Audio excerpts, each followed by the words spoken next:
mission, dripping the mic on Sunday nights, presenting you with 2020 visions. So join us this day and every Sunday night with Ameerah the Songstress on Blog Talk Radio, a for sure way to start your week off right. 2020 visions on Drip the Mic.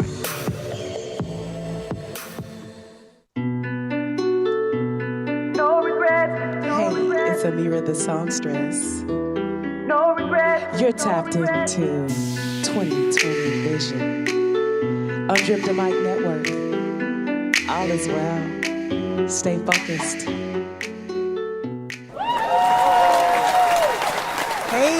Hey, you guys. Yes, we made it back in here another Sunday. I'm so happy to be home.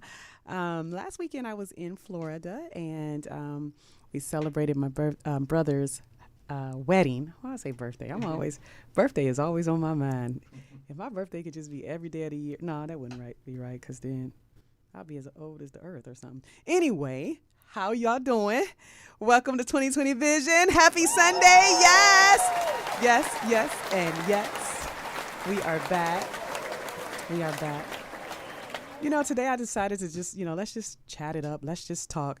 A few years ago, I used to get on Facebook, and I had this little show that I kind of crafted called Let's Talk. And I would just get on and talk about my day, or just talk about issues or current events, or just thoughts that I would have just randomly, or I would just take you guys wherever I went. So, and, you'll be surprised how many people just want to be all up in your business. No, you'll be surprised how many people actually just want to talk and just kind of commune with one another. We just like to connect.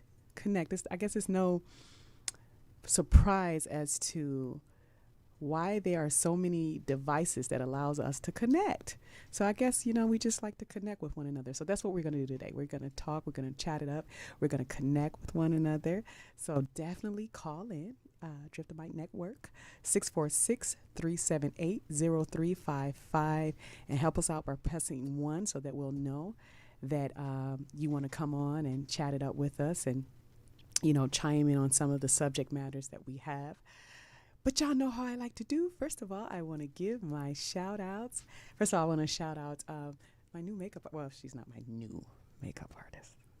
Dina, I'm not cheating on you. Actually, Dina sent her my way, and she did such a lovely job. So just want to thank her for coming in on the tail end of things and beating this face, honey. Anyway, her name is Leslie. Shout out to Leslie. Give her a hand, yes, and yes. Well, it doesn't give me joy to shout this next person out, but I just want to pay homage and just thank God for him, for the laughter that he brought us, and often the truth, and some hard truth when we didn't want to hear it, but he definitely had a way of saying everything. I want to shout out Paul Mooney, the late, great Paul Mooney. Thank you so much for your contribution to our art, to our history, to our lives, to comedy everywhere. Thank you so much. I think I have a little information about him I want to read to you all. This happened a few days ago, so I'm sure you all know, but let's get into some facts. We got this from New York Times, May 19th, 2021. Paul Mooney, the boundary-pushing comedian and comedy writer who made his views on race, racism, and social justice abundantly clear as Richard Pryor's longtime behind-the-scenes partner, a contributor to the In Living Color, and a performer and writer on Chappelle's Show, died on Wednesday at his home in Oakland, California, and he was 79, and the cause was a heart attack. His publicist, Cassandra Williams, confirmed that for us, and then Mr. Mooney was found to have prostate cancer in 2014.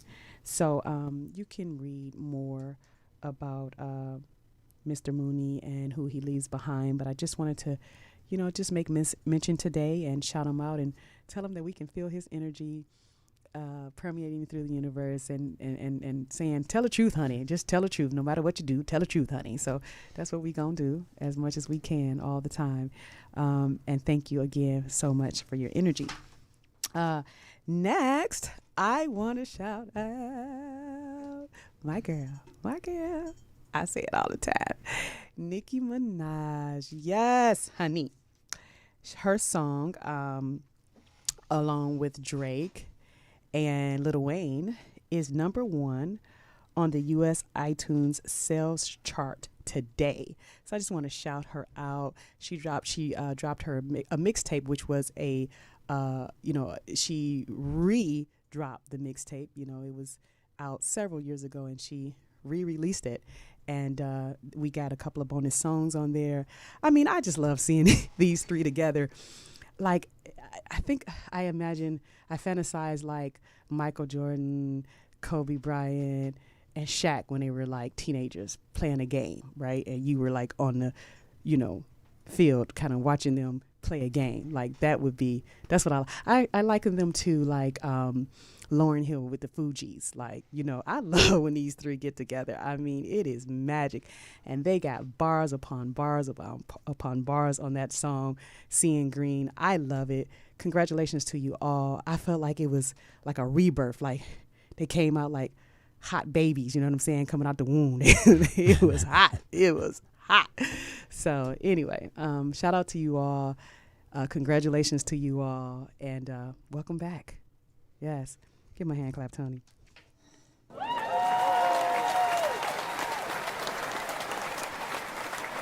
So as I said, today we're going to chat it up. I'm going to show a couple of clips of a couple of videos, and we're going to, just talk about them all. My husband, he's going to jump in here. Mr. Cook, he's going to jump in here and, join the conversation with me today. I'm not alone. Never that. So, well, first of all, let's get the first one. This one is called Karen on the Plane, on the Airplane.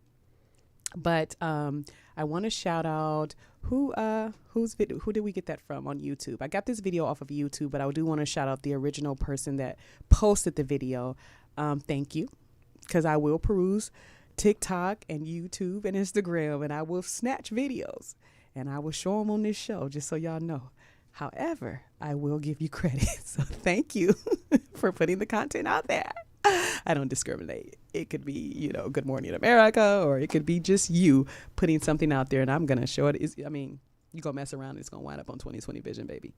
So, okay. Want to shout out Karen on the Airplane. That's the title for this one. Can you show that for me, Tony? Trying to be nice. Ma'am, I'm right here. Are you going to get off the aircraft, or are you going to sit there and scream? I'm just asking. Because it's going to be your turn. I got so to you pee. need to go. I got to get off of here. Ma'am, I'm trying to...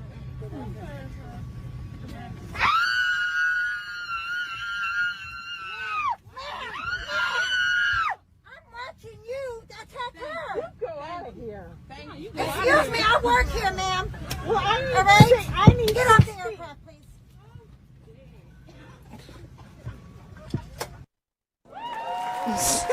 How you gonna get out of a hand clap, Tony? Talking, woo!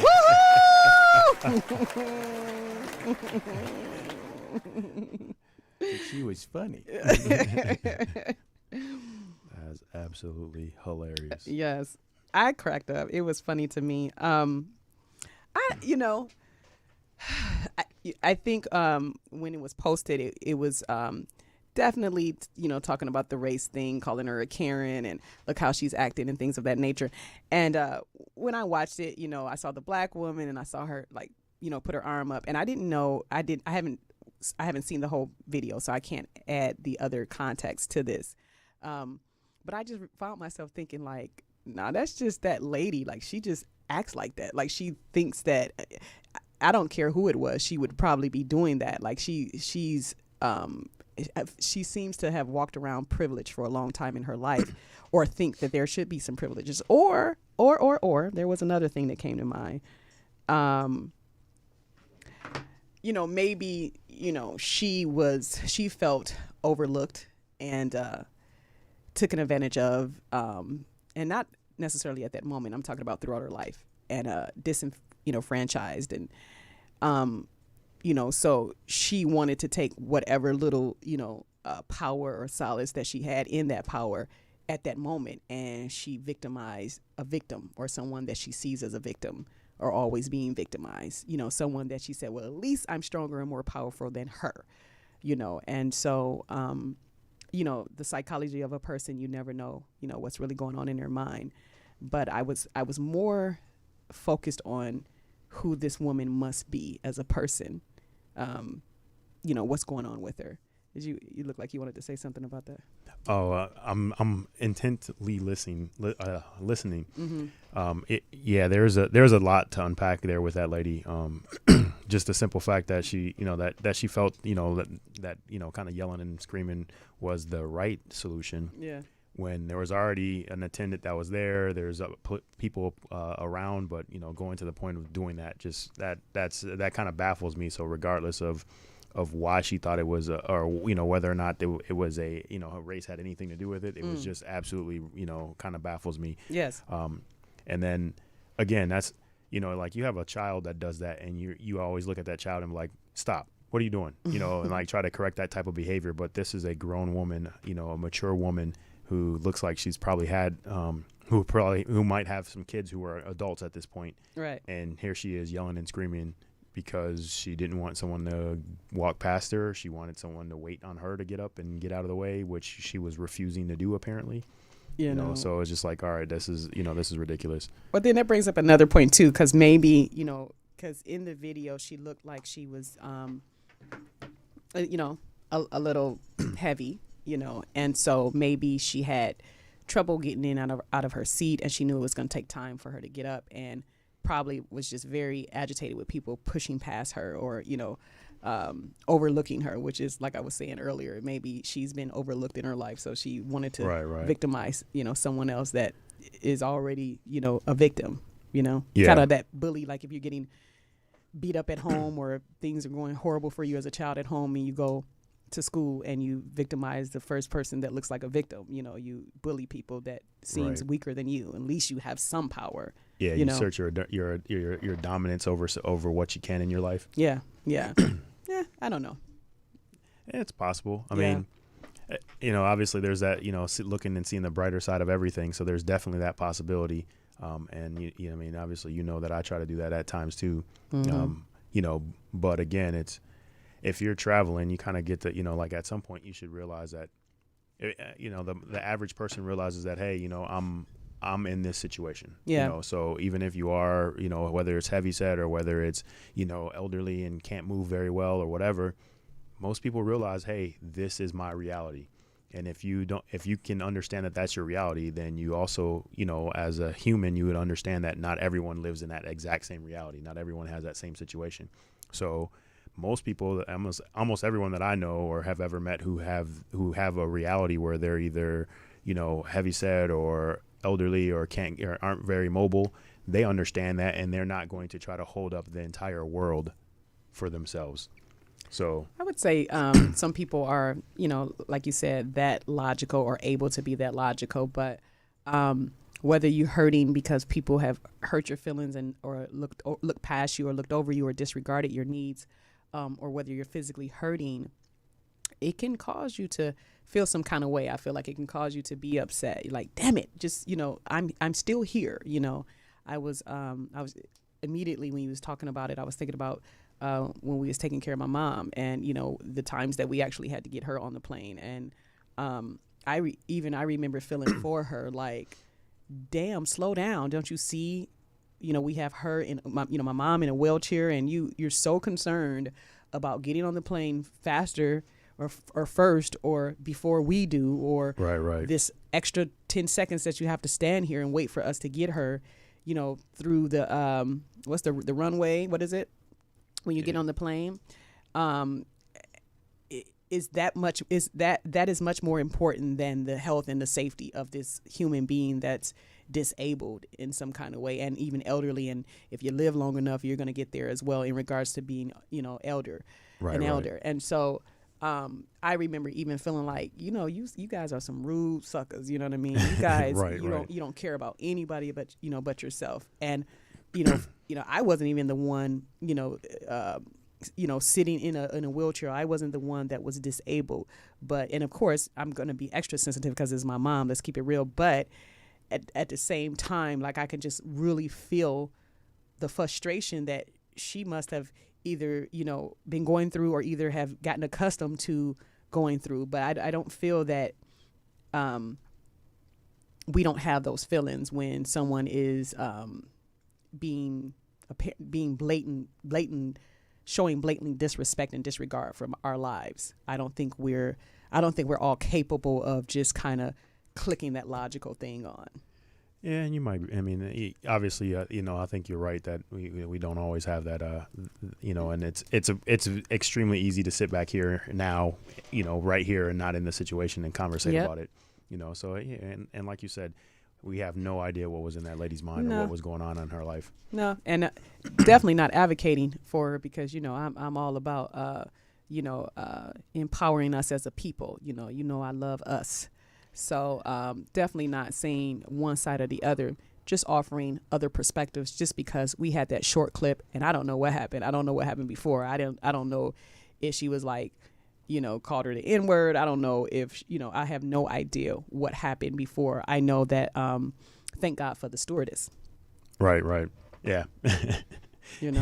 I think that was absolutely hilarious at the end too, where she's like, "I work here," Like, what are you talking about? She even came out of her mask, like, don't let me come out this mask at your ass, like, for real. You attacking them, right? I work like, here. I just saw you attack them, and you're screaming, like, and that's Karenism at its finest, Right. That's exactly what they talk about when they talk about a Karen, So I wonder what the people think. I don't know if there's chatters right now that feels like engaging with us, or if anyone wants to call in at 646-378-0355, and then you press 1 to let us know that you want to get on here and chat it up with us. We're just showing things that I see during my week, and I like to call current events, and and I'm just going to talk about them and voice my opinions, and you're more than welcome to do the same on this public forum. 2020 Vision, baby. Broadcasting through Drip the Mic Network as well as UBN Go Studios. And where can you see us? You can see us on Facebook Live right now. Yep, right now. Either on Ameerah the Songstress or 2020 Vision, or you can even go to UBN Go and see it there as well. You can also go on YouTube and see us at Ameerah the Songstress or 2020 Vision. And if you're a Twitter head, if you got Twitter fingers, no shade, you can definitely go on Twitter and see us live as well. And to all my IG fam that likes to be in the background, what up, Daryl? I see you coming to Houston pretty soon. We gonna put it down. Kenya, how are you? I see you as well. Thank you guys for joining, chiming in, chat it up with me. You guys, don't be shy. It's all about your opinion today. We gonna just chat. Let's talk about it. Did we have a caller? So there's some folks online, but none of them have raised their hand. See if somebody want to chit chat with me. All right, we got Joel from talk he was about on before. Karen. Hey Joel, we have you on the line. Are you there? Hey Joel, are you there? Can you hear me? Sorry about that. Did we surprise you? You like, it's on me. How are you? Fantastic. How's everybody doing this evening? Good. Did you get a chance to check out the little video we just shown that was titled Karen on the airplane? I didn't see it, but I heard it. Okay. And just by listening, I could pretty much see what was going on. Oh, do tell. Yeah. What is your interpretation of what was going on just by the sound? This is going to be interesting. I got to hear this. Well, I mean, to me, the whole thing just smells of privilege. Okay. Mm-hmm. And that's what I got. I mean, these, I hate to say these folks, but these folks straight tripping these days. It's like they, it's like they got this fuel to just go for it. Right. No filters, no nothing. But in a way, that's good because we are seeing who those hidden ones are now. Oh yeah, we know what we're dealing with. Yeah. Yeah. That's a good thing. In a way, it's still bad behavior, but yeah. Now we know. Now we know. Now we know exactly what we're dealing with. So your thing is just show yourself and you'll be good. You'll know how to move. Yeah. It's the ones we don't know about this seems to be having their hands on all the strings and whatnot, but they being exposed as well these days too. So Right. yeah. Most definitely. Do you have any interesting stories that you can tell us that relates to, I don't know, just someone, overexerting their privilege? Oh man, what is that? Who's that old poet? Let me count the waves. Oh wow. Man, I mean, it's I'm retired now, but I see things in the workplace. I work for corporate America. I see it then. This whole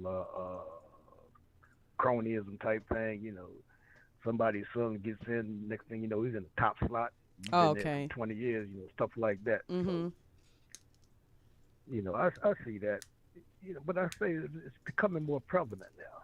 Right. It really is. So, but I go ahead. But one thing I do hate, I don't hate anything. One thing I dislike a lot is that summertime hold your arm up to mine bullshit. I hate that. Summertime, hold your arm up to mine. Yeah, everybody want to compare tans. Get real, people. Get real, people. That took me a minute. Okay. Yeah. So, it's the summertime, right?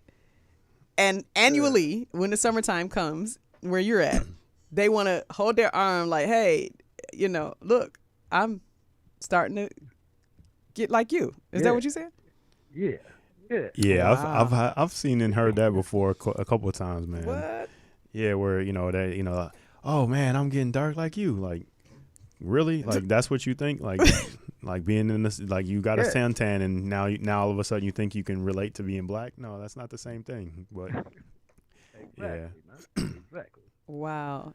And this stuff happens at the workplace or in the workplace or around the workplace? Or? The workplace, people hanging out, shit like that. Yeah, your Cody Fingers friends, you hang out with them and all. They still pull that same old stuff. Come on, man. Are you really, my friend?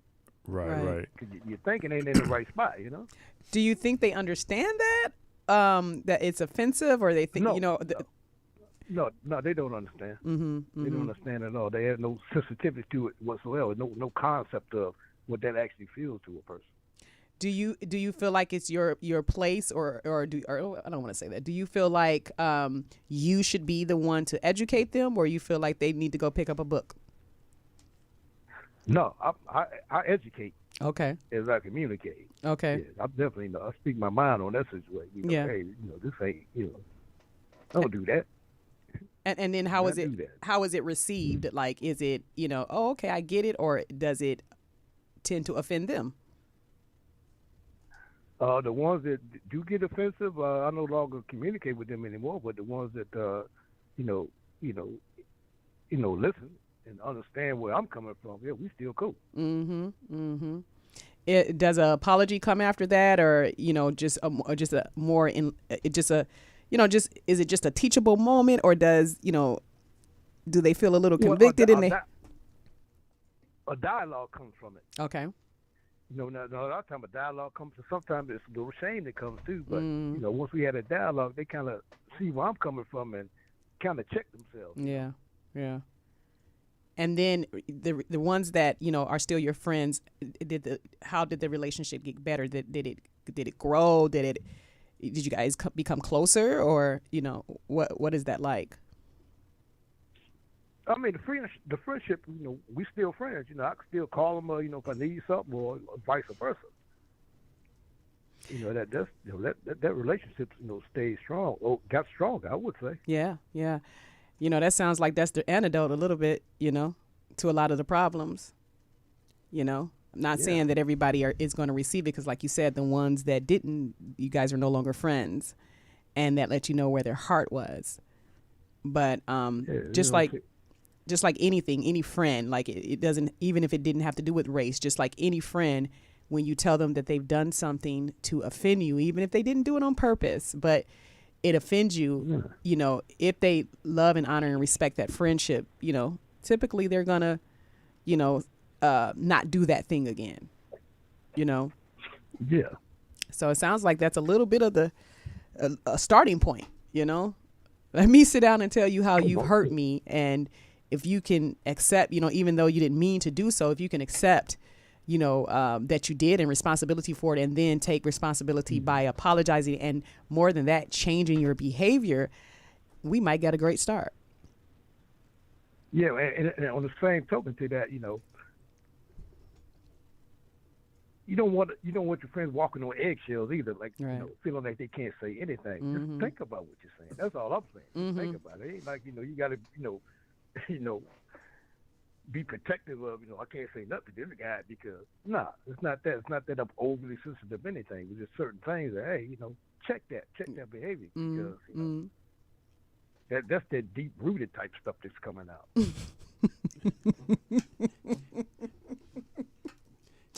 Yes, yes, and yes.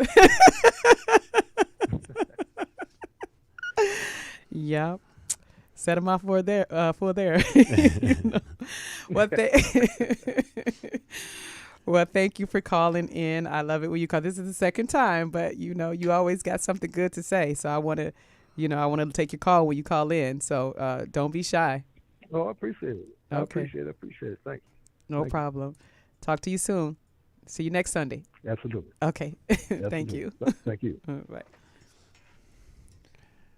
All right. Anybody else? So that's it on the lines right now. No other chatters, you know, as of right now. But I also want to take a moment to say I really appreciate that brother's you know demeanor. Oh, demeanor. Okay. You know, because his approach to it, because you know, I mean, it's very simple and easy for people to see their side of the house, their side of things, and approach things like, hey, I'm offended, and be ready to rip someone to shreds because they offended you. But it takes there's a different level of understanding and humanity to say, hey, you offended the crap out of me, but I'm not going to return the favor by ripping you to shreds right off the bat. I'm going to give you the benefit of the doubt that maybe you don't understand, or maybe you don't know any better than, you know, than what you just did. Yeah. What you just did, you know, it signifies or indicated this to me, you know. So now that you know that, now what? Right. You know, giving the person that opportunity, because, man, you know, there's plenty of times where, you know, where just as a human, you know, I'm sure, I guarantee, I know that I've done things that has offended someone else, and not really realizing it, not understanding it, you know, but someone telling me, hey, you know what, that's kind of offensive. I'm like, oh, sorry, was not trying to be offensive. Right. Either I heard this at this point in time and I thought that was normal, or I thought that made sense, but now I realize that it doesn't. I'll never say it again, you know. And, you know, now, you know, obviously, you know, that part of that comes from me, you know, being, you know, going overseas and traveling and stuff. So sometimes you do things overseas, and, you know, like, you know, just something as simple as being at a Japanese restaurant and sticking your chopsticks into the rice. What? That's completely offensive. I done done it a couple of times because that like if sushi you just, roll. If you just set them in there and just let them sit and stand straight up in the rice, absolutely. Oh, okay. Completely well, sometimes offensive. when I can't pick it up, my sushi piece up, I'll stab the rice. No, that's fine. Oh, okay. If you're eating, it's leaving. I've been offending people for years. Okay, it's leaving them like basically setting them in there and just leaving them there. What that mean? What does that mean? I can't remember, but I was like, what that mean? I thought we was at home. What that mean? It has something to do with death or something. I don't remember. I don't recall all the details. I just remember it's very offensive in this, you know, and like even if stabbing somebody. Even if you set them down, there's a certain way that you're supposed to set them down. Now, most people in Japan understand that if you don't look Japanese, that okay, you probably don't understand, and they will just politely let you know. But the point is, you know, like you do something like that, you have no clue, you know. So it's like, you know, all right, you know, I mean, and once that happens, and once you realize that, hey, I've offended someone without even trying, not even understanding.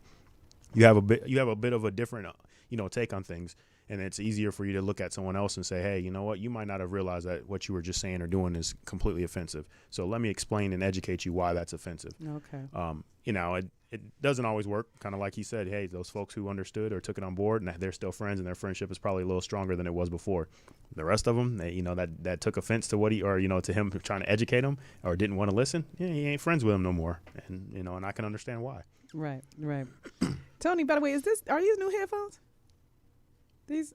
Yes, I love them. They're softer and lighter, and yeah, I love it. And they fit my head. I don't feel like I got a helmet. Yes, honey. Thank you for that. All All right, so let's get to this next video.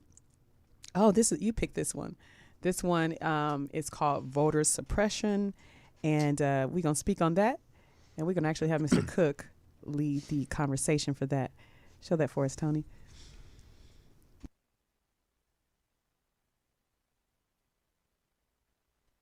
The Georgia law got a lot of attention on the issue of being able to give voters water while they're waiting in line. But the provision that seems ultimately possibly the scariest of all is what it does in terms of empowering the Georgia legislature in dealing with election results. What can you tell us about what the Georgia law does in changing the aftermath of voting and how the legislature might or might not be able to interfere with the count? Part of the effectiveness of voter suppression is that it doesn't aim at a single target. It tries to dismantle or weaken the entirety of the system. And so, yes, no water because people are going to be standing in line for 7 or 8 hours and might just give up and go home. But if they make it through the gauntlet, they get their ballots cast, they get those ballots counted. On the other side, the Republicans have said to themselves, we may not like the outcome, so we're going to wrest away the power that we have invested in our election workers, people who are putting their time and their talent and their lives on the line sometimes. And we're going to say that they can be overturned by the act of state legislators who don't like the outcome. When you do that, what you are saying is that it's not worth knowing what the outcome will be because they're going to rig the outcome that they want. What they will say in response is, oh, it doesn't say that in the law. But I've been in politics long enough, as have you, to know that what's on the paper can be just the precursor to what happens in reality. And because they were also trying to weaken access to the courts, we don't know the full extent of the power they have given to themselves, but we know enough based on what we see happening in Arizona, what happened in Georgia, what the president of the United States tried to do across this country 70 times. We know that it is not going to be good for America and certainly not going to be good for voters, and it is not good for democracy. Republicans don't like what happened to Donald Trump and Rudy Giuliani when they went to court anywhere in this country. You notice where you made those hand claps go? Touche. So, well, I picked that clip because, you when you were asking about, something in politics right now that's kind of that kind of important and kind of means something to me, and I feel like it has a bigger impact across the board. This was a big piece of it, and primarily not because it's the standard that what everyone talks about when it comes to voter suppression. Like, hey, we all have our voice, and if you're silencing our voice, then we can't be heard, and and all that. All that's good, and I agree with that.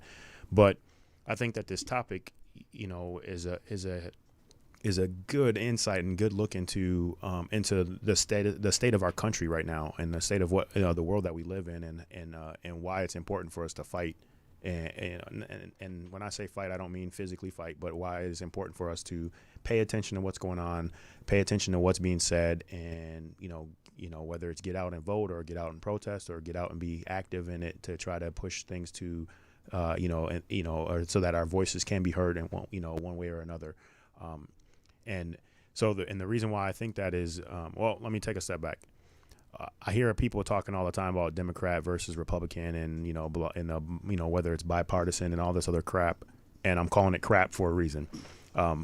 Literally, I think that that's a bunch of crap, and I don't think it matters whether what political affiliation you're with. What I think matters is your values, and if you're not looking at things and voting your conscience or voting and voting in accordance with your values, then you're 100% in the wrong.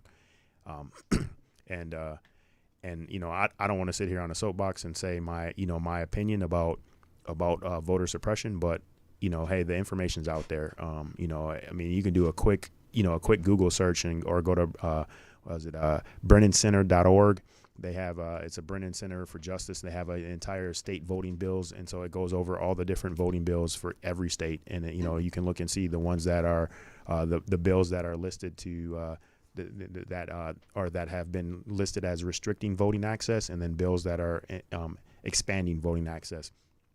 And it actually has the bill number and the whole nine, so you can actually look up that information and go and verify, and which is what I suggest. You can't go across the entire country as one individual or as but we have to go, we go state by state, so what's being affected in our region, what's happening in our area, and just look at it and read the bills and be an active participant. Whether you agree with the bills or whether you disagree with the bills is not my point. My point is that there's a lot of conversation back and forth about what should and shouldn't be, should and shouldn't be done. And the reason I'm avoiding actually talking very specifically about voter suppression is because, at the end of the day, I don't think anyone on this planet can say, hey, you know what, limiting or keeping people from voting is the right thing to do. I think that most people, say, hey, well, we have to do it systematically, or, so no one's going to say flat out that, hey, we should limit people's vote to only what I want, because they know for a fact that would, that's completely contradictory to the idea of a democracy. So no one's going to say that out and open. So there's no point in me addressing that particular issue. But there is a point in addressing, hey, everybody needs to stand up and pay attention. So not just pay attention in the sense of, oh yeah, this is the same crap that people have been talking about for years, but it's not the same crap. It's similar, but it's not the same. But in addition to that, it's, if you pay attention, you realize that it's getting worse and worse and worse. Right. And it's no different than, any of the other laundry list of things that we can bring up, but aren't as, are way more touchy. Like, I, again, chose this one because it's not as touchy of a subject. So me saying, get out, educate yourself and vote, or get out, pay attention and participate.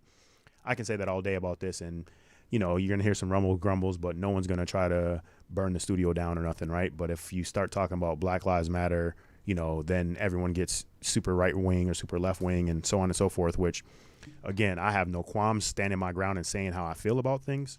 But for the purposes of getting the message and the point across, I felt like this was a better topic to say, hey, here we are. We're talking about voter suppression. Is it a good thing or a bad thing? Well, do you know the laws that are in your state? Are they good for you? Are they good for your state? Are they good for the people that and it's like your friends and family? Or are they bad? Or do they help?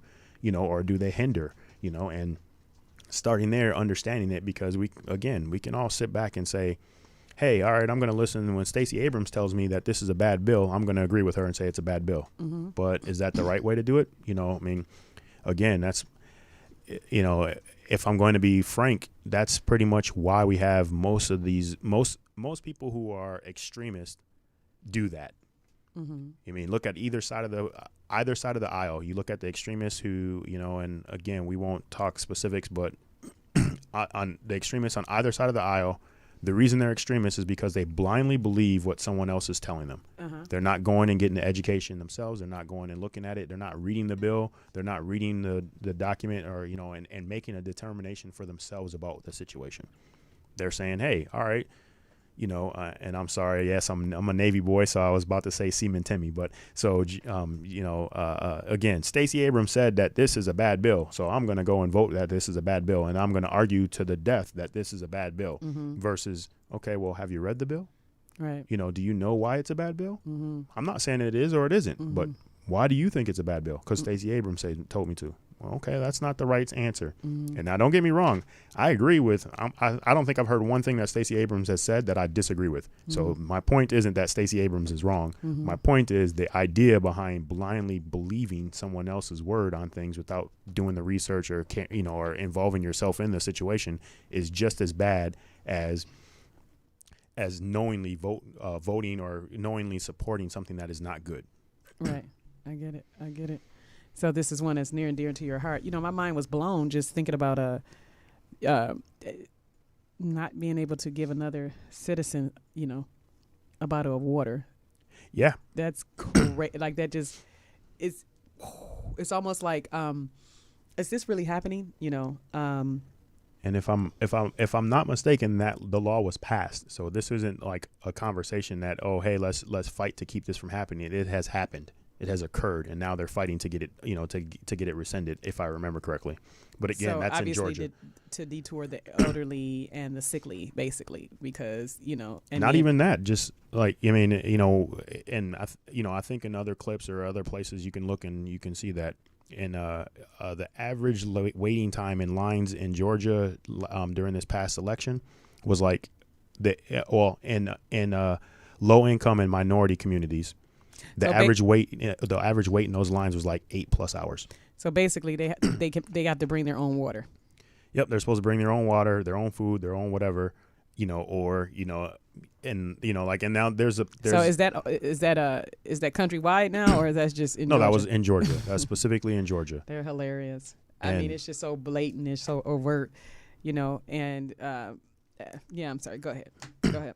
Nah, so I mean, but again, and there's again within that you can look and you can read this, you can read the bill and say, okay, well, it's like like you and I have talked about at different points in times, things are written, or things are not always written down to the detail to say, hey, it is this, or thou shalt only do this and never anything else, right?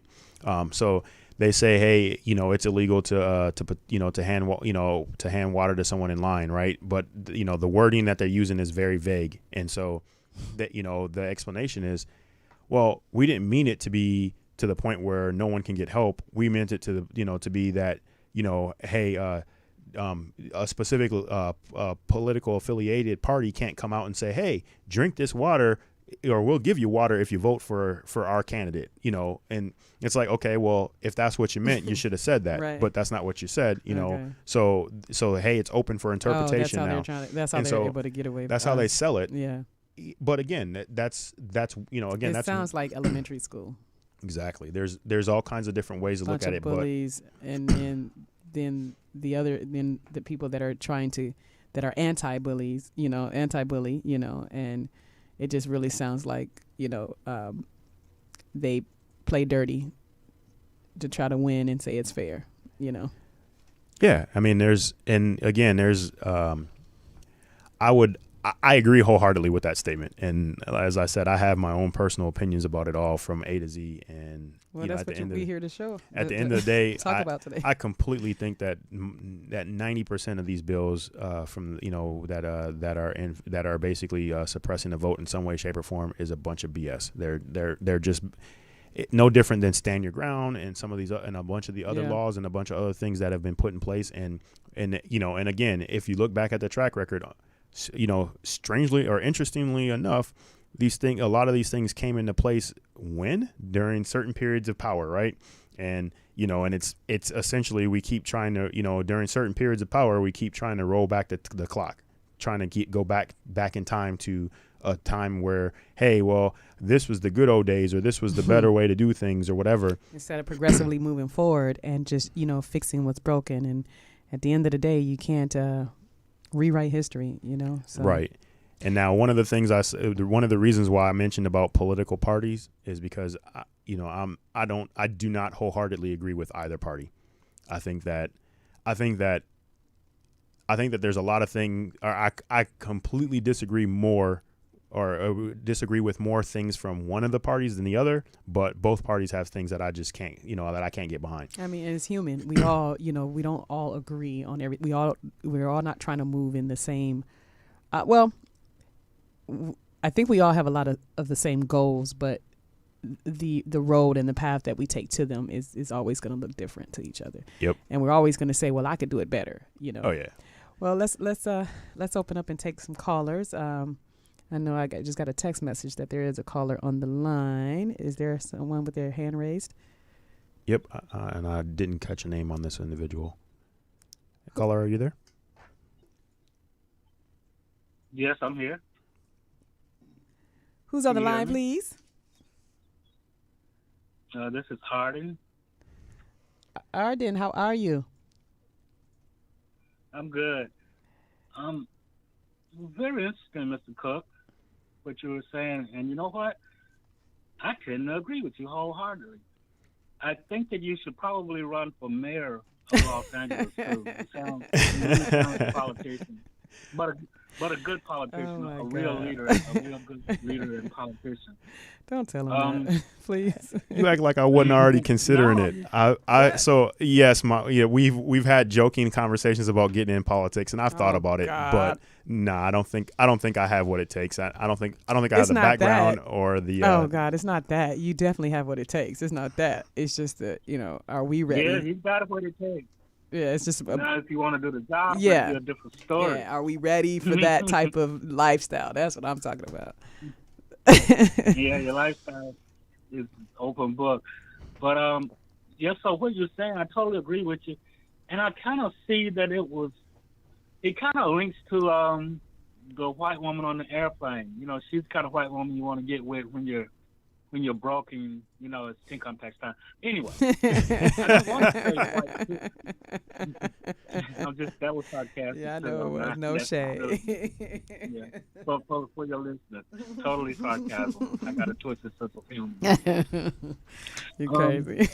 Okay, but there seems to be a connection. And I don't, I'm tired of saying white privilege. I want to say white brainwash. Okay. Because it's so sad, on like black people are brainwashed, Mm-hmm. Hispanic people are brainwashed, Mm-hmm. Mm-hmm. poor white people are brainwashed, Mm-hmm. and then so we have the people that's making the money off of all of that. Mm-hmm. They're making money off of hatred, racism, and all of that. That's what they're making money. And the big lie is that we, black people, all over the world, we could go to Siberia, and if we see a corner, there are going to be some black men on that corner, Mm-hmm. Sitting around playing checkers and stuff, Mm-hmm. and talking about what used to be. Yes. We have to, and I say this, and I don't know if people really hear it, and I know you all said, we are kings. Mm. And what people have to realize, okay, they're going to say, well, how can I be a king? How Tim, how, and Artie, how can you be a king, and everything like that? Well, we have to realize there are different levels of royalty. Mm-hmm. Mm-hmm. And it depends on what the job that you have to do here on this globe at the time. But we are kings. Every black man and every black woman is a queen. So, and we wouldn't be here if it wasn't for the woman, because we had to come through the woman to even get here. We didn't, the man didn't have birth. Women birth. Men cannot birth. I kind of want to see how this ties together. Okay. The thing about it is, we're in a situation right now, especially in America. They want to take us back to ugly times. Actually, they want America to become like Trump did a lot of things like Hitler. Mm-hmm. And that whole administration, we say, oh, we see it now. We see it now. Well, some of us saw it like 400 years ago. Mm-hmm. A lot of us saw it 400 years ago. So it's just not now that we see it. It's that most people got cell phones, and those Hitler-type people have gotten more. No, they're not people, because I watched it on television, and they were crawling the walls. Mm-hmm. And if you enter the Capitol, those steps are huge. Why didn't you just wait and just walk up the steps? You're getting hurt crawling up the walls. You look like a bunch of ants. No, they were animals. That was the show right there. Because I heard that they were there early. They were there earlier, and some people actually walked up the stairs. But all the extra stuff, that was for the show. That was for the cameras. Everybody want to be famous. Everybody loves Hollywood. Everybody wants to be in Hollywood. Everybody wants their 15 minutes of fame. Give me my 15 minutes, baby. So if so I believe that was for the show. That part was for the show. And staging a coup, the revolution will be televised, all of that stuff, all of that jargon, I feel that it could have been a huge scare tactic if we didn't find it hilarious. Like, we could have all, what's going to happen to us? But we thought that shit was funny. We thought it was hilarious. Like, oh, wow. Look at them. Yeah. So, I'm still laughing. Yeah. You say you still angry or you still laughing? I'm still laughing at it. Oh, okay. I'm still laughing at it. There's nothing that they can, it kind of saddens me. It's not going to make me angry anymore, because you got to remember, if you are going to get in a fight, don't be angry before you throw your blows. Mm-hmm. Calm yourself down, and you do what you got to do. Right. You usually come out on time. But what do y'all think about that? What do y'all think about? Well, we know about voter suppression. Voter suppression is about, like Mr. Cook said, but it's about making money, And I'm kind of like him. I'm like, I don't know about this Republican and being a Republican or being a Democrat or any of that, people. But Mr. Cook, well, I must tell you this: the majority of people do not think for themselves, which is very unfortunate. They're followers. They're not doers. So they will follow these so-called leaders. And I have to say so-called leaders because they're not really leaders, but in a sense they are leaders, but they're scary little punks that have some money, and they want to control people because they have money. And most people will follow the leader. Like, for instance, have you ever thought, how did Hitler become in power? Well, he became in power strategically, and he started small, and then he got maybe 100 people to follow him. That 100 became 1,000, 1,000 became 10,000, 10,000 became 100,000, and then so forth and so on. And then he became in the power. And those people would actually, if they saw Hitler walking, and actually they did do it, but if they saw him walking and he jumped and he walked off a cliff into like burning fire off that cliff, they would follow him off of that cliff, the majority of people. And that's real unfortunate. Most people are followers. The thing is, what's wrong is that we just have the wrong, I believe, that we have the wrong type of leadership. So the wrong so-called leadership. I think right now we're in a transition to where the right leadership is going to come out. Like maybe you would run for mayor. maybe you have to run for mayor. He brought that back. Honestly. He brought that back. He brought that back around. Let's hear. What say you? So I agree. I agree wholeheartely with what you said. And matter of fact, I say something around the house and then conversation with my friends and family all the time that the masses are stupid, and not because people inherently are dumb, but when you get in a mob or when you get in a large group, the average person would prefer not to do all the extra thinking and all the extra work because it's work. So the average person, defaults to what the group is saying. So if the group says, let's charge this hill, or like in the case of January 6th, let's storm the Capitol, then everyone else says, okay, yeah, that sounds like a great idea. Let's do it. And unfortunately, even when you stop and try to, approach one person within that group and say, hey, let's conversate about these different pieces. Let's conversate about these different pieces, and let's look at the little parts and why do you think that this makes sense, or why is this the important piece, or why is this something that you think we should do, or should be done. And they're going to have a difficult time explaining or explaining why what they're supporting is accurate or correct or right, but they still won't back down. Why? Because they're still part of that group think. And hey, okay, the group says that we're supposed to storm the Capitol, so let's storm the Capitol. Period. Point blank. And so I agree so much with that. And not to not because I think it's a bad thing or a good thing, just because it is what it is. And you talk about good leadership, good leaders versus bad leaders, and I think that that's a huge part of it too. We have leaders who understand that, and then you look back in history, and any leader that was a great leader or that has been listed or marked down in history as being a good leader, they understand that. They understand mob mentality, and they understand that, hey, you gotta not only do you pander to the crowd a little bit, but you use it.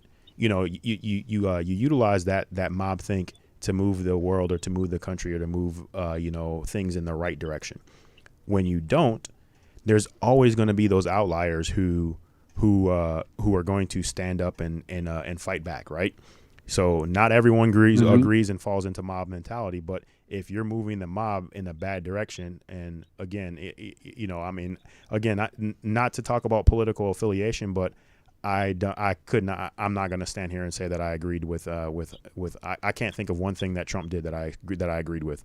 I'm not saying that I don't agree with anything he did, but I can't think of anything at this moment. So let's talk about that.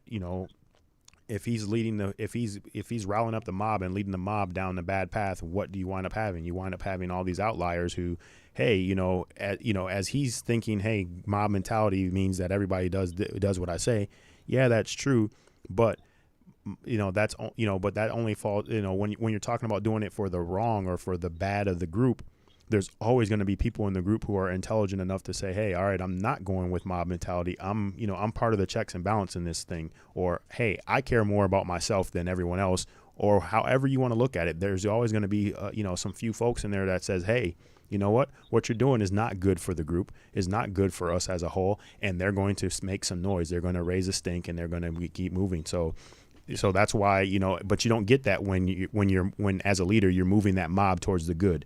Because they're, those folks that are doing the research and that are, thinking for themselves say, hey, yeah, I agree with you, or I may not agree with every part, but the majority of what you're saying is good. And so I'm going to, so I'll stay on board. I'll support this effort.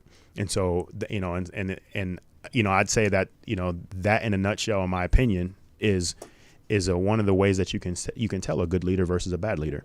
They're going to, because anybody who's in leadership understands mob mentality and has, and even if they've never sat in a class or it was never expressed to them, they understand it just from a general sense of being able to lead people. And you have that general sense of being able to lead people, whether it's a 5-man team or a 100-man unit, or moving up to larger an entire state or an entire country. The reality is, you have some level of understanding what mob mentality is, and if you don't, then I doubt you're going to make it. You're going to make it through the chopping chain or the chopping block to get elected into an office, right? So getting to that point means that you understand it to some level, and you either harness it and use it for good, or you harness it and use it for bad. But when you harness it and use it for bad, people stand up and take notice and speak out. How you feel about that, Arden? So, let me interrupt you really. So go ahead. Mhm. No, go on. What's the solution? What is the solution? Where do we go from here? Okay, wait before you answer that question. All right. Arden, do you happen to be around a bottle of whiskey or scotch? No, I don't drink. You don't drink? You got some green juice? Nope, I haven't gotten any in so long because of this isolation. You got some water? Yeah, I was a connoisseur, but I haven't had any because after my last surgery and stuff, I tried some, and I got so doggone paranoid. I was like, well, I can't do this while I'm by myself. Oh, no. Juice. Not like, oh, he thought I meant green. You thought I meant green? What you thought I meant? What? Well, I'm talking about good herbs. Oh yeah, so you thought I meant herb. I meant like green juice, like kale, apple, spinach, something juiced. Actually, I'm looking at some right now. Yeah, okay. Because we're gonna do a toast really quick. We feature a whiskey every month, and so again, the difference between Scotch and whiskey is. Scotch is a type of whiskey. Mm-hmm. So there's a bunch of different types of whiskey. whiskey. But you the whole Scotland thing. Yes. So Scotch is whiskey that's made in Scotland. And it's made a very specific way, which makes it Scotch. Okay, so we're going to do our toast. And you're going to tell us all about... You know what? You're on camera, so you can actually hold it up and talk, I think. All right, so to the month of May, and let me see if I can adjust this a little bit. There we go. The month of May, we're drinking Belvini It's a 12-year aged double wood, and this particular one was aged in whiskey oak to start with, and then finished off in sherry oak. So it has a fairly sweet finish at the end, and it's Belvini is one of my favorite scotches. Probably, like not this particular one, but they make my favorite one, which is the Caribbean cast. But anyways, this version is very close. It's aged 12 years, and again, it's two separate barrels. The first in the whiskey barrel, and the second one in the sherry cast.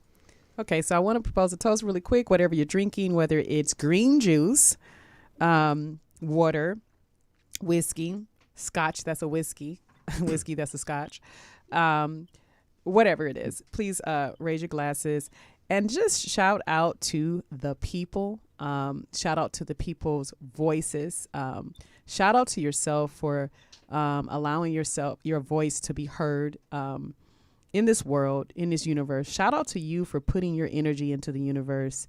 Especially we want to honor that positive energy. Shout out to you if you woke up and you decided that you were going to win today. Shout out to you for putting your will into the universe. Thy will be done. And the only thing that makes this thing turn is our will. Mm-hmm. So keep putting that positive will into the universe. Shout out to all the voices heard and unheard. Shout out to those that are voiceless. Shout out to you. Amen. Ashe. Yeah.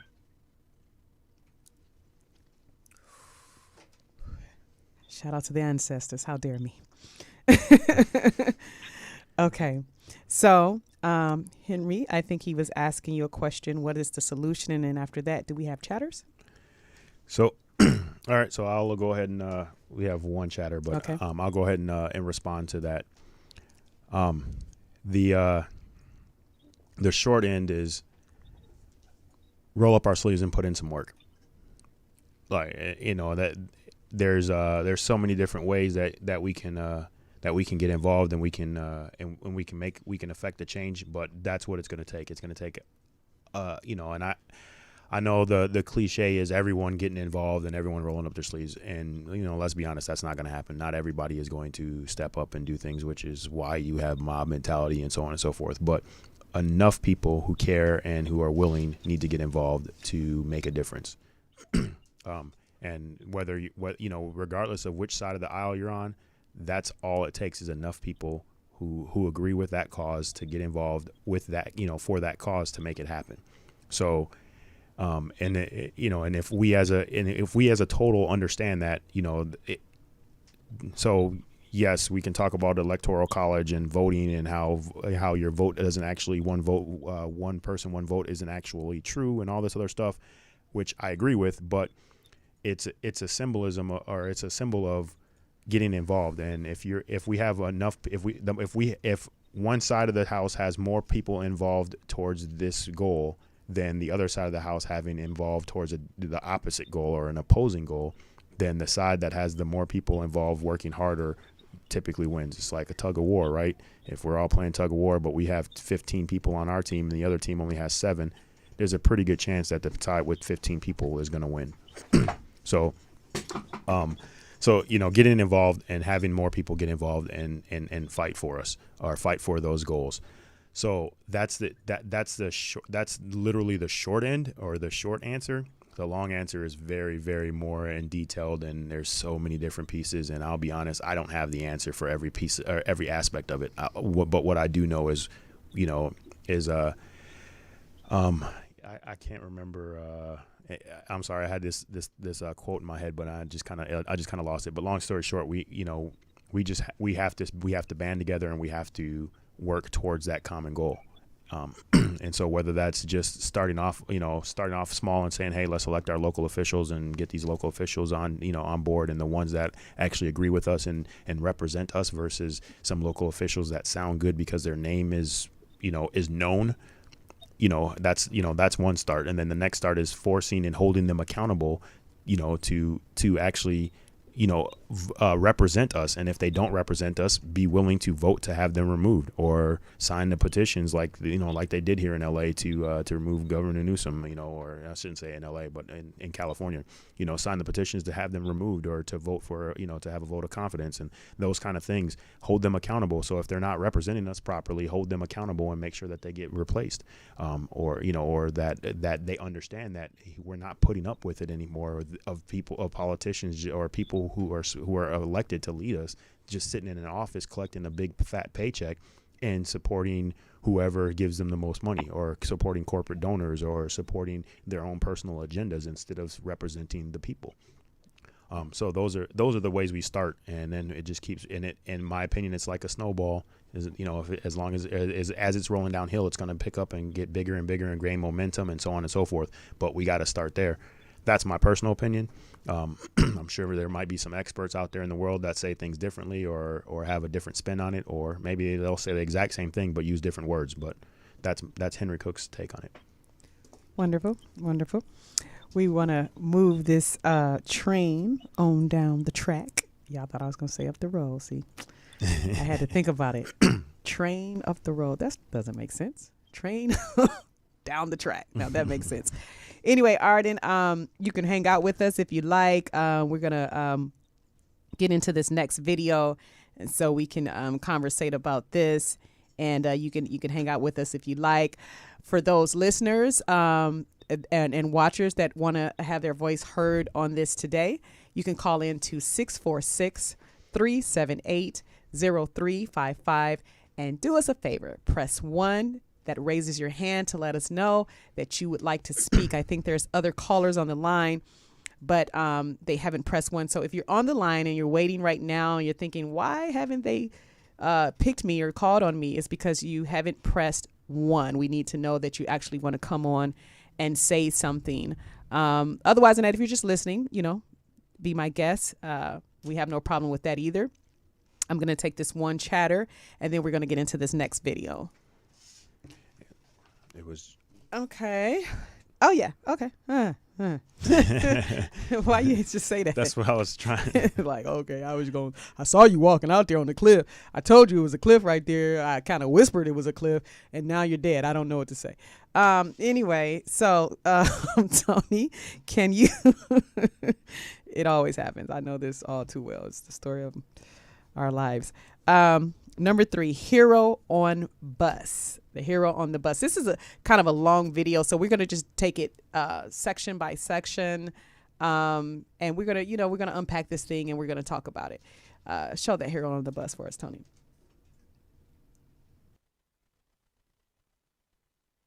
Now to our ABC News exclusive with a school bus driver in South Carolina who kept his cool during an armed hijacking, helping all 18 children on board walk away safe. We're going to speak with Kenneth Corbin. There he is. We're going to speak to him live in just a moment. But first, Janae Norman has that story. This was the heart-stopping moment an Army trainee used a rifle to hijack a South Carolina school bus with 18 children inside earlier this month. Bus driver Kenneth Corbin keeping his cool and the children safe for 6 painstaking minutes. 10-year-old Keandre James was one of the students on board. I called my dad, and so I was telling him that I was being held hostage. The gunman eventually letting Corbin and the children get out to safety. Police identifying the gunman as 23-year-old Jovan Collazo. This morning, he remains in custody, facing 24 charges, including 19 counts of kidnapping. A veteran school bus driver, Corbin had recently completed annual training about what to do if a bus is taken hostage. You can see and hear how calm he was, how controlled he was, and how his training was put to good use. State officials honoring Corbin Friday for being a hero under extreme pressure. For Good Morning America, Janae Norman, ABC News, New York. Our thanks to Janae. So I just want to stop there. The story goes on, and we'll unpack it and break it down. But just just want to stop right there. Like,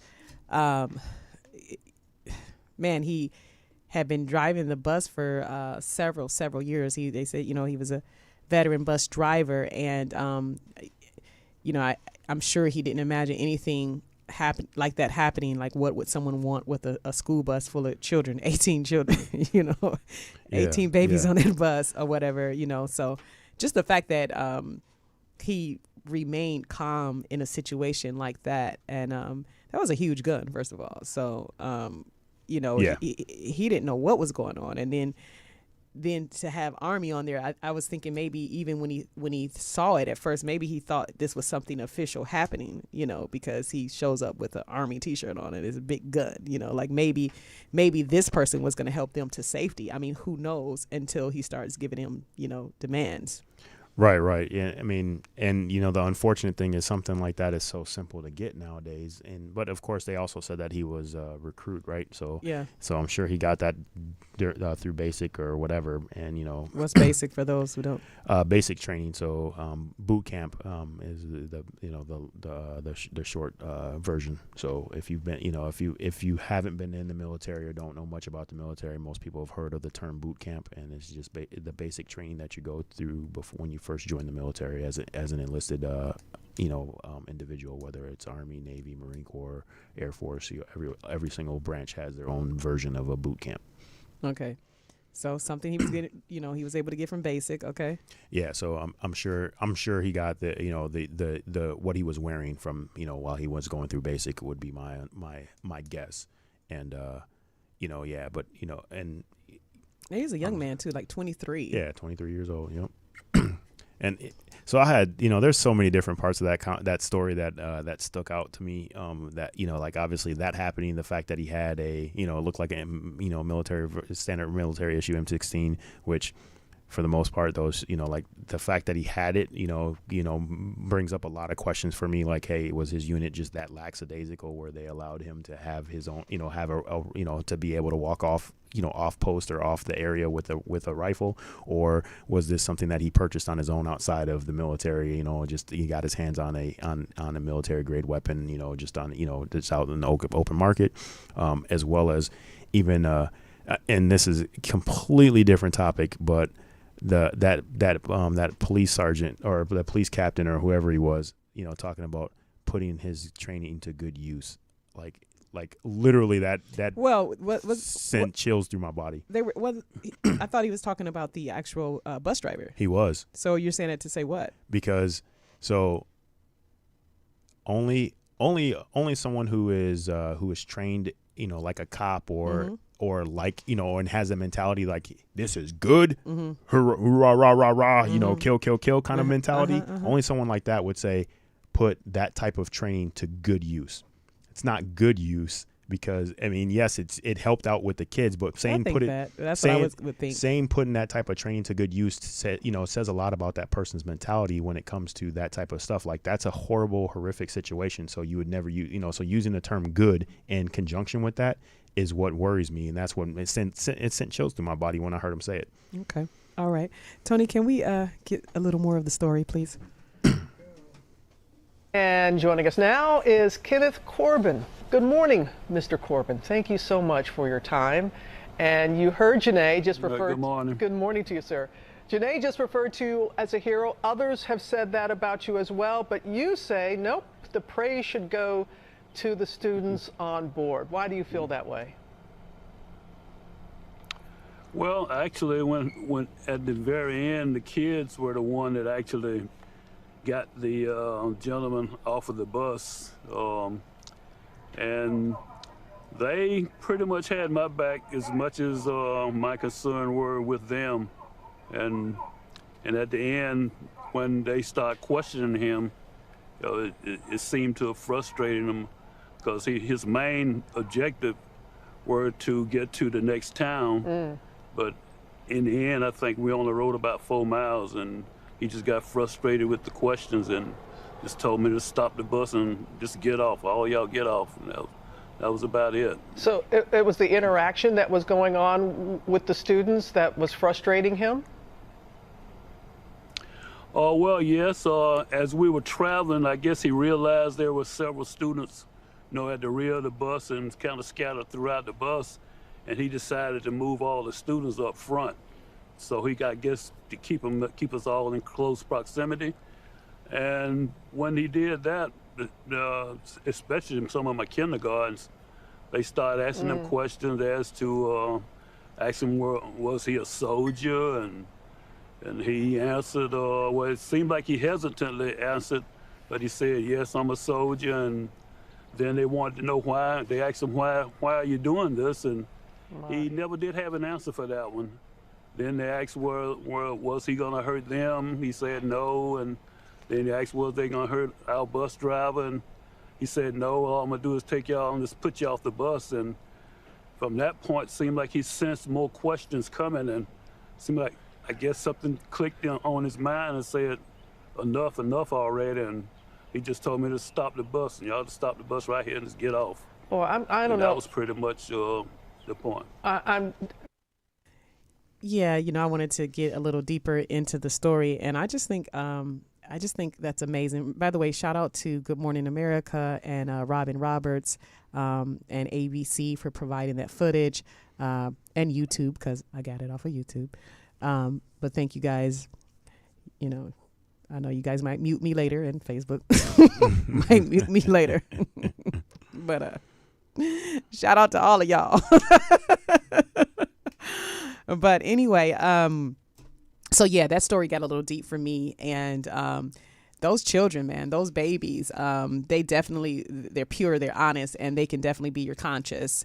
I don't know. He probably wasn't thinking, I was going to say, I don't know what he's thinking, hijacking a school bus out of all things. There's no telling, what was happening with him, in the rest of the story. But the fact that the children just innocently started asking questions like, aren't you a soldier?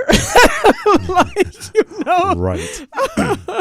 Imagine, obviously you and everyone knows you're military. So, I mean, just imagine that situation. Like, that sounds like a situation you would have got called up about, and you would have had to be a part of, maybe not captain's mast, but the decision to, send them to captain's mast or whatever. It seemed like you would have been a part of that decision-making process. So if that came across your desk, like, I just can't even imagine. But what would be your take on that?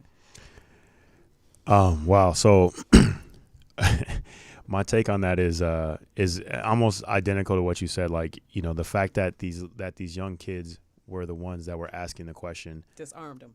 And is kind of, it's kind of a beautiful thing. Mm-hmm. But in addition to that, it's shocking that, was it Bill Cosby used to have that show called The Kids Say the Darndest Things, and then Tiffany Haddish had it, mm-hmm. and then we, the old saying of out the mouth of children, or out the mouth of babes, or whatever. Yes. The reality is, like, sometimes as adults we get so into our own heads or in our own way that it takes, someone as innocent as a young child mm-hmm. to ask a question that shocks us or snaps us out of mm-hmm. whatever ignorant, stupid, dumb thing that we're thinking or feeling. Mm-hmm. And I'm not going to sit here and act like I'm above that, or like I haven't done that myself, mm-hmm. Or haven't been that person myself. So, and it's a beautiful thing. Number one, that's what occurred. Number two, I thank God that he wasn't one of those people who was like so impatient that he decided to turn the gun on the kids. Yeah. And then, I can't say enough about the situation from that regards. Yeah. Now, from the regards of this Army guy, cadet, I guess. So, I'm not 100% sure. Obviously, I don't know him or don't know the situation, but the way the terms that they're using gives me the impression that he didn't finish basic training or something. Okay. Gives me the impression that he never, crossed over to being a full-fledged soldier. But I could be wrong on that. But that's just kind of the again, you talk, everyone uses words a certain way for a certain reason. So that's the impression that I get. But for this guy, like, clearly there are some things, he's dealing with some things. He's dealing with some kind of demons to think that the best, or the way in which to solve whatever issue and problem that he's having was to hijack a bus. And when he realized and recognized that this bus was full of kids, to not say, you know what, never mind. You know, Yeah. I'm done. You know, Yeah. like I joined the military to protect and serve. Yep. Not necessarily the same way that the cops say protect and serve, but for the for the purposes of, hey, I'm going to go out here and be part of something bigger than myself and protect this country, to protect this great nation, and be willing to put my life on the line, you know, to support and defend the Constitution of the United States, right? And I guarantee, you know, anyone who's ever taken that oath, or who has ever thought about that, or who's ever considered that, would not say, hey, you know, putting the lives of 18 young children in danger is not a part of that. Yeah, 5-year-olds mainly. You know, And you know, so, you know, again, whatever is going on in his life that made him think that was an acceptable solution or the only solution, you know, I can't speak to, and you know, and part of me feels for him, but the other part, you know, of me just, you know, wants to say, whiskey tango foxtrot. Yeah. You know, and so for all those folks out there who understand what I just said, great. I'm not going to express it or in any other way, shape, or form, but I will say, you know, whiskey tango foxtrot. Like Yes. I just don't understand it, and you know, and you know, in my opinion, there's almost no excuse for it. You know, or I'm sorry, there's an excuse for it, but there's no reason for it. Or, you know, there's nothing that's going to make this acceptable or make it right in any way, shape, or form to put children in danger. Right. Well, I definitely want to echo the acknowledgement of Kenneth Corbin. You know, I believe he's a hero in more than one way. First of all, you can see the compassion, you know, that he has for the children. He loves those babies, and he's been, you know, seeing them to and from school safe, you know, for years. He's made, you know, obviously a career out of it. He enjoys it. I think he was just the right man for the job, you know, compassion, big old teddy bear, you know, and, you know, but a protector, a guardian, as they're calling him, as well as a hero. But I also think he's a hero because he spoke up for the children. He not only protected them, but he spoke up for them in more than one way. It was these children, it was the babies that disarmed this man mentally, you know, emotionally, spiritually, without having to use force. And, you know, he recognized that. And I believe if he could have the children there with him on these interviews, he definitely would. So shout out to the children, shout out to the babies, shout out to all the free spirits. And when I say free spirit, I don't mean what it typically means when you say I'm a free spirit. I mean the free spirit. Shout out to you all. Shout out to the purity of children. Just shout out to the honesty of children, and shout out to them for asking a real question, you know, and anyone that is sworn to protect and serve this country on any level, whether you're a fireman, policeman, or someone in the military, you have to stop and be asked, you know, and even ask yourself and let this question echo in your head, you know, aren't you a soldier? Just simply put, are you a soldier? Are you here to hurt us? Well, if not, then why are you here with a gun? Mm-hmm. Let that question resonate with you. So, you know, we have really came down to those last moments of the show tonight. I don't want to leave anyone out. If there's any last comments, Alize, hey. If there's any last comments, you know, or chatters that would like to say anything, you know, we never go over to Twitter. Let's just, for asses and giggles, go over to Twitter and see if they're actually saying anything. What about YouTube? Anybody got YouTube pulled up? Is there any comments on YouTube? We want to get everybody before we get out of here. This was a little bit of a short one, but I just wanted to come on and say, hey, you guys, I didn't want to take another Sunday off unnecessarily, but we have a great rest of the month and first part of June lined up for you guys. We're back into the music. Yes, and yes. We got my girl Tyler Noel, hailing from Atlanta, beautiful singer, beautiful vocalist, and the voice of an angel. And she'll be joining us next Sunday. She has some new releases that she's promoting, and we can't wait to have her on. And then we have a guru, a pioneer in the industry by the name of Stan Shepard. He's an A&R. He has been one of the A&R representatives for some of our prominent industry record labels, such as Warner Brothers. And he's also been a writer for some of our very famous soul and jazz musicians. And, we're going to have a lot of fun talking to him. And then we have a couple of other surprise musical artist guests coming on. So the end of May and going into June is going to be a great month for music. And so, we got a lot coming up for you guys. Just wanted to jump on here and let you guys know that I'm still rocking. We still kicking it over here on 2020 Vision. Don't fall short, y'all. Keep, hanging there with me. You got a lot of great stuff coming up. Can we take that off the screen so I can see myself? We got a lot of great things coming up for you guys. And so just hang in there with me as you guys always do. I love it. I love you guys. And again, just wanted to jump on here and just kind of show my face and, let you guys know what's on my mind and on my heart and just have a good conversation. Last couple of minutes, that number is 646-378-0355. Press 1 if you're on the line and you want to chat it up with us. Last Facebook or Twitter chatters, last YouTube chatters, anybody had anything to say, let us know. And other than that, let's take your closing comments, Mr. Cook, and we out of here. All right, I guess, man, I'm not used to trying to do this, but all right, so for closing comments, I'll say everyone, I wish and I pray that everyone decides to take a page from the book of the many leaders that we've had in the past and just educate yourself. That's it. Educate yourself. If there's something that you feel passionate about or something that you're thinking on, probably more than you have before, educate yourself on it. You don't have to become a master in it. You don't have to have a master's degree, but you need to educate yourself before you open your mouth and try to, speak your truth or speak your opinion. So if everyone can just do that, I think that, as a whole, we do better and, we move better. We move more strongly and more effectively in this world.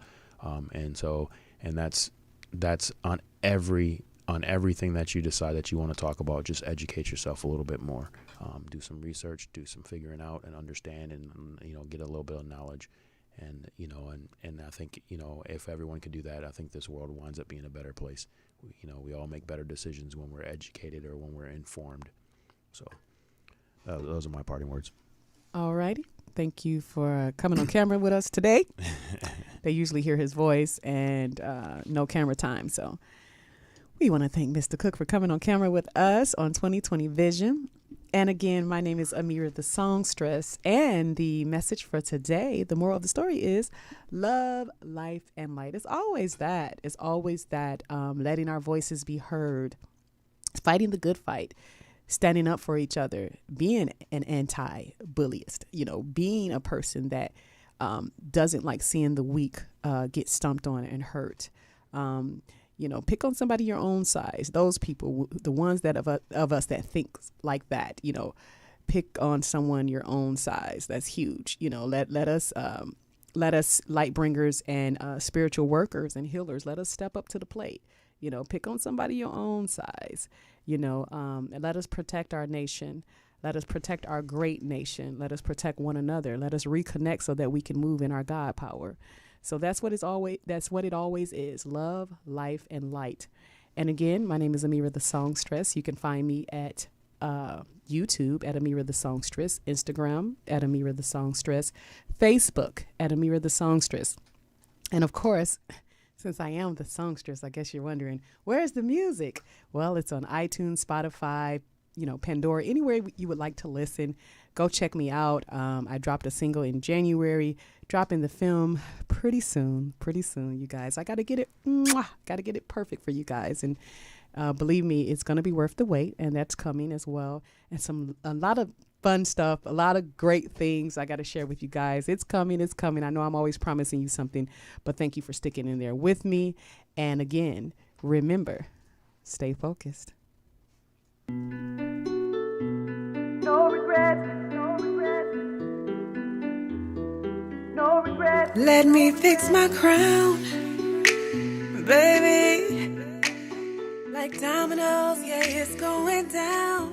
My feet off the ground, elevated. You feel my soul when you hear my sound. And I don't know why you're like a red light that don't ever change. And you should know why I'm merging to the other lane. I'm getting close, I'm up next, no regrets. Making hits is a reflex. I'm getting close, don't take a second to second guess. Riding high so you know I'm blessed. Oh, yeah. I'm getting close, I'm up next, no regrets. Making hits is a reflex. I'm getting close, don't take a second to second guess. Riding high so you know I'm blessed.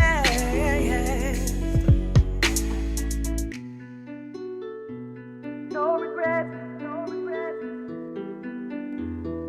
no regrets. Ooh, I'm so tapped in, baby. Yeah, I'm turned on and tuned into that frequency. Bring love and light and healing in my energy. Hear a major difference in these minor melodies. And I don't know why you're familiar faces in strange places. They don't ever change.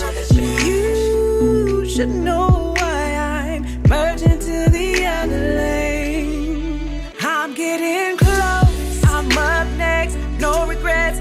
Making hits is a reflex. Oh, yeah. I'm getting close, don't take a second to second guess. Riding high so you know I'm blessed. Oh, yeah. I'm getting close, I'm up next, no regrets. Making hits is a reflex.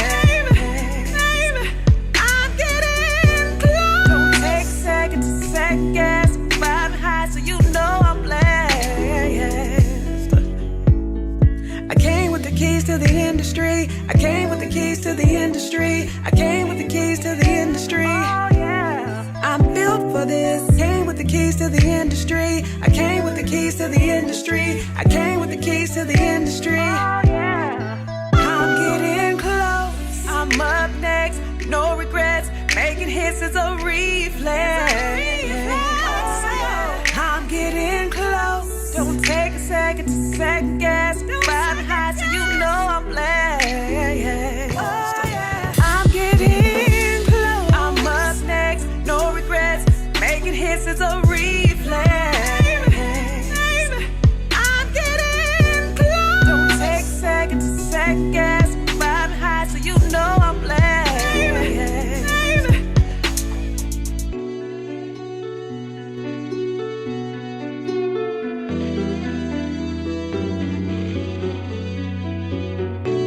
Thank you.